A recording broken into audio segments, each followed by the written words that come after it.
this video off like this and let's just talk about it, because I've just been talking nonsense to myself on a microphone for like the last 10 seconds just to like go into an open like this.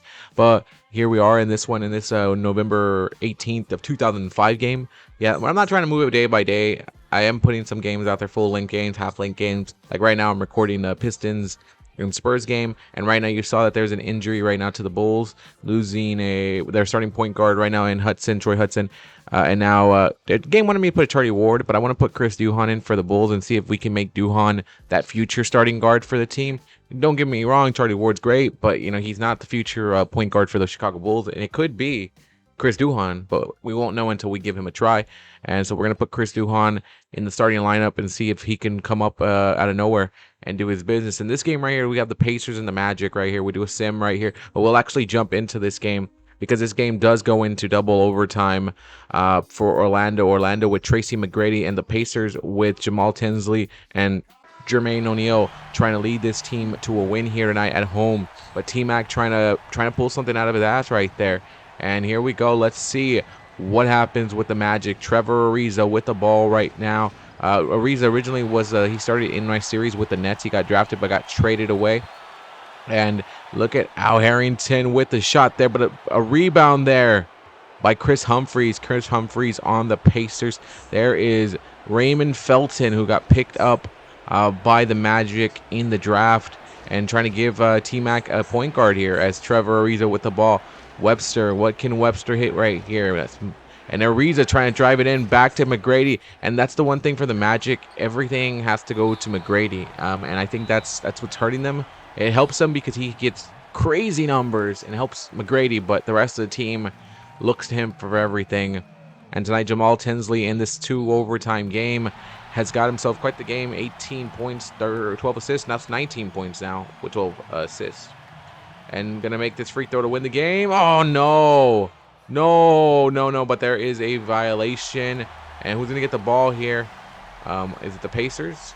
The Pacers, Rashad McCants right there, the rookie coming into it with Al Harrington on side over there talking game plan. What are we going to do? How are we going to stop this from Orlando? Because they all know in this building, everybody knows number one is getting the ball. T-Mac getting the shot here. T-Mac's going to need a 3 to keep this game going to a third overtime, but he gives it to Boris Diaw, and Diaw couldn't make the game tie in 3, and the Magic will fall to the Pacers here in early November, but T-Mac trying to give it the ball to somebody else and letting them do the decision and letting them step up and make that save for Orlando. But don't worry, Orlando and Indiana will play again very soon. I think it's just a back-to-back for them. So a tough loss for Orlando, and it's always a tough loss when you lose in double overtime because you gave it your all. You got to double overtime, giving it your all, and Jermaine O'Neal was a factor in this game. Jermaine O'Neal was dominating the boards. Jermaine O'Neal was doing what he was supposed to do. Al Harrington with great shots. The Pacers overall have a team built to make the playoffs, and that's the one thing about the Pacers. They always have a great record, then Jermaine O'Neal gets injured, and then the rest of the season just falls off. And it's happened to us every season of our save here. It's always happened. They start off great, they do a great job, then Jermaine O'Neal gets injured. And that's it. Then he comes back for playoff time, then gets hurt again, and then that's it for the Pacers. They get taken out in the playoffs. So this year they're hoping that O'Neal can stay healthy. They've got a nice little team with Harrington, Tinsley, McCants, Humphries, and Ethan Thomas right there to bring up the team. Is it a championship team? We don't know because we don't know how far the Pacers can get with Jermaine O'Neal in full health. As for the Magic right now, Doc Rivers needs to make this team work somehow, or else he'll be out. He'll be out as the coach of the Magic. The Sixers and the Hornets. The Hornets always a good fight, always a good team. The Sixers always entertaining too. Two teams that have been consistently playoff teams, not championship teams. The Hornets almost got there, but it didn't happen. But the Sixers will take this win. A little bit of the stats right there. Allen Iverson, Keith Van Horn, Iguodala, and Curry and Anderson all over 10 points, but 13 rebounds by Keith Van Horn. It's a lot of questions right now for Philly if Keith Van Horn is going to stay permanently on the team or he'll be traded by the deadline. We'll wait and see. Meanwhile, the Hornets, where is their ceiling? They know that there's a couple players that they have are a little bit older on the older side, and they know Jamal Mashburn and PJ Brown won't be along for long, but you still have Baron Davis and Tyson Chandler, so we don't know if that will be the combination they go with. And the Warriors and the T-Wolves, we're actually going to jump into this game too, because this game got itself pretty damn good. and a pretty good damn spot. Pretty quick in the fourth quarter. It's 107 to 107 with 13 seconds to go. And here we go. We're gonna jump right into it. Who's gonna get the final shot for Minnesota? I say give it to Jay Rich. You know, you got Kevin Garnett. Eddie House setting himself up here. Eddie wants something. Eddie wants the shot. KG setting it up. And the shot right there to Bernard. Bernard, the second-year man, not able to make that shot. And there will be overtime between Chris Bosh's Warriors and Kevin Garnett's T-Wolves. Two teams that are trying to make the playoffs, trying to get there. I think these two teams will be battling at that last 3-4 spots. They're going to be battling for that at the West. Jay Williams, a former T-Wolf last season, giving it to Chris Bosh, and Bosh finds his way around KG. He found his way around, and the Warriors are now up by 2.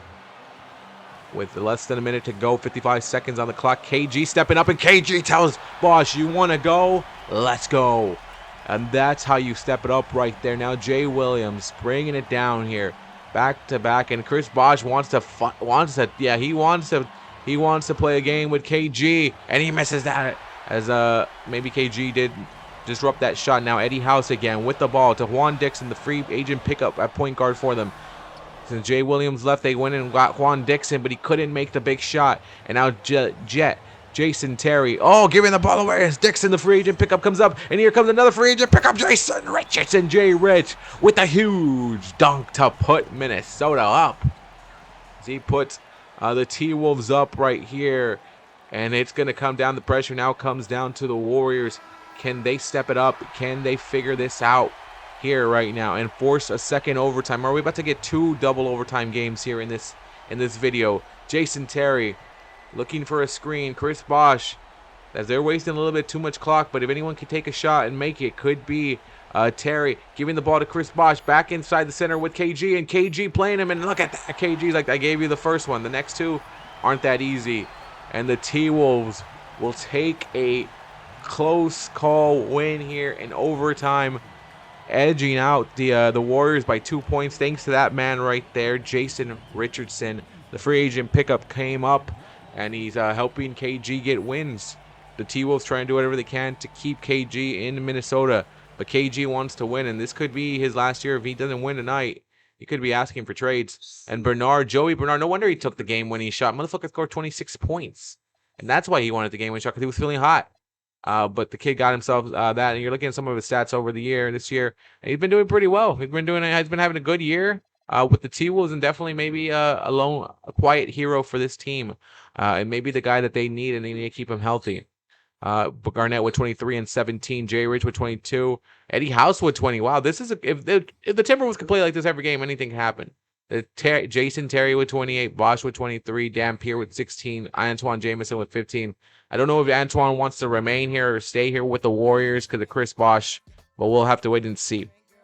Now we'll start the next sim here with the Mavericks and the Hawks. The Hawks, you see the record 2-7. The Mavericks 8-5. The Mavericks are expected to be a playoff team, 9-5 now with that win, 133 to 102. The Hawks, a little bit of their numbers there. Karolinko and Wagner. Wagner's first year with Atlanta here, and he got 21 points, and Karolinko got 22. But the rest of the team could not follow. Looks like a lot of missed shots for Atlanta there, and you're hoping for better performances from Josh Smith and Charlie Villanova and Andrew Bogut. They got bigger men to help them succeed. And for the Mavericks, Dirk Nowitzki, 45 and 11. J. Kidd, 20 and 12. That's great numbers for the Mavericks. Two teams in the East that could be at the bottom of the basement. We'll have to wait and see how the season goes for them. Marvin Williams out 6 to 8 weeks. The rookie is out, and that's going to hurt them a little bit, as they were hoping for his versatility, his wing play. And it's going to be bad for the Mavericks, but they'll find a way. They are a true playoff team at 9-5 right now. Okay, let's get to the next game here as you're looking at a couple of the games that have already taken place today. We just got done with the Magic and the Hawks. Now the Wizards and the Cavs. And the Wizards win it by 1 point. Wow. By 1 point. They'll be at 4-7 while the Cavs are 4-8. There's the Cavs number, Flip Murray, Josh Howard, Steven Jackson. And the Cavaliers are only a year removed They didn't go to the final last year, but they went to the year before that. They were a year moved from the finals, and their team's looking like it's not the same squad anymore. But the Wizards with Sackhouse and Michael Redd get the win by 1. The Raptors and the Pistons. The Pistons, the best team in the East. Well, the Bobcats are trying to give them a run for that. That's crazy. But the Pistons remind the Raptors right across them. They're pretty close. Detroit and Toronto, telling them who's better, you or us. And then 122 to 103 definitely proves that point. While the Pistons have been running the East for the last couple years. Championships out of it? No, but they've been running the regular season pretty well. Detroit has been. Rip Hamilton, Kyle Korver, Rasheed Wallace, Nene, Chauncey Billups, Ty Lue, Ben Wallace with 15 rebounds, Rasheed with 14. This is a good, strong team that the Pistons have featured every year, and they keep adding to it. And the Raptors, Ricky Davis, Wally Zerback, Steve Nash, not enough to get the team ahead. Vince Carter still missing with injury. But again, it's just November. Plenty of games left to go, but that's a game you wanted to get a win just to make a statement. And then the Nets and the Jazz. Carmelo, just another reason why Carmelo's saying, I'm leaving this team. I'm leaving this team. We lost by 31 tonight. And the Nets with Sharif Abdul-Rahim, 19 and 14. Turkoglu, 18 and 6. And Josh Childress with 16 and 4. I mean, the Nets, they want to make the playoffs again. They know they're not a championship contender. They know they're missing a piece, but if they can get there, then why not? That'll be a good year for them. And the Lakers and the Bucks here, all the way from LA. The Bucks are actually giving the Lakers a fight, and that's without Antoine Walker, who's injured. And the Lakers have Kobe and Shaq, but Kobe and Shaq run away with it there. And this game, it got out of hand for the Bucks. Kobe with 30, Lamar Odom with 24, Shaq with 19 and 17. And off the bench, Dalen Rogers gets himself 12 points. And there's a couple other things. Jamal Crawford is also on the Lakers here. Didn't get any big shots. Didn't get much shots in this one, but you didn't need him here tonight to get that. But look at Quentin Richardson, 36 and 8. Quentin Richardson has been a lone hero a lot. He was playing in New York, and he helped New York get to the playoffs. He left the team, and look at what's going on. Quentin tried to fight his way through it, but it wasn't enough, and that's why he came to Milwaukee, to try to help them win and with Antoine Walker, but Walker is injured. And now the Knicks and the Suns, Richardson's former team, this year they're just throwing in the towel and saying, we're going to take all the draft picks and hope that Carmelo becomes a free agent, and from our sources he will. And we take him and we bring him to New York with a whole bunch of draft picks on our side, and maybe a good free agency market as Sean Marion and Mari Stoudemire leading the way for the Suns. You got Gary Payton with 10 assists. You got McCoy with 11 rebounds, and Joe Johnson had a bad game today. But look at what they were able to do still with the bad game. I know it's the Knicks. The Knicks don't really have any big names right now. They traded everybody away. They want a full rebuild mode, and in search of Carmelo. As Gaines the leader, and then Quentin Ross at 12, and the rest of everybody else didn't do much. So some of those guys are probably battling right now to prove where they belong next year in the rotation as maybe a member of the team, a member of the bench, and some can maybe fight for a starting position, but who knows. The Knicks do have, I believe, 3 first-round picks, so they're definitely in a driver's seat for themselves, and it could be that they want to trade it to Utah. And then you get him signed, but I think their trade is to keep the draft picks and see what you can get and bring Carmelo over on that promise. And J.R. Brimmer is injured, so he won't be out. And Kenny Satterfield will be taking over as starting point guard, or with J.J. Redd, who they signed in the free agency market off the Clippers.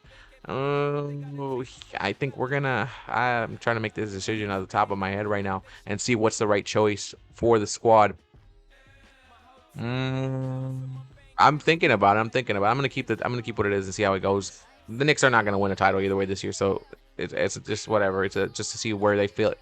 And the final game here, the Kings and the Heat, the champions against a former champion in the Kings, and it was a very close game right here, back and forth. Me jumping into this game, if it stays this close, no, the Kings ran away with it. The Kings ran away with it, and the champs take a loss. And I'm gonna show you the numbers. But this is it for today's day in NBA, and we are done with today's games, and we'll come back to you guys with the next day soon. But here are the stats. Look over the stats. Enjoy the stats. Chris Webber really dominated on his last year of his contract, but Elton Brand, 40 and 10, and still not enough to win. But again, guys, thank you guys for watching, and hopefully you did enjoy this video, and I'll see you guys later. Bye.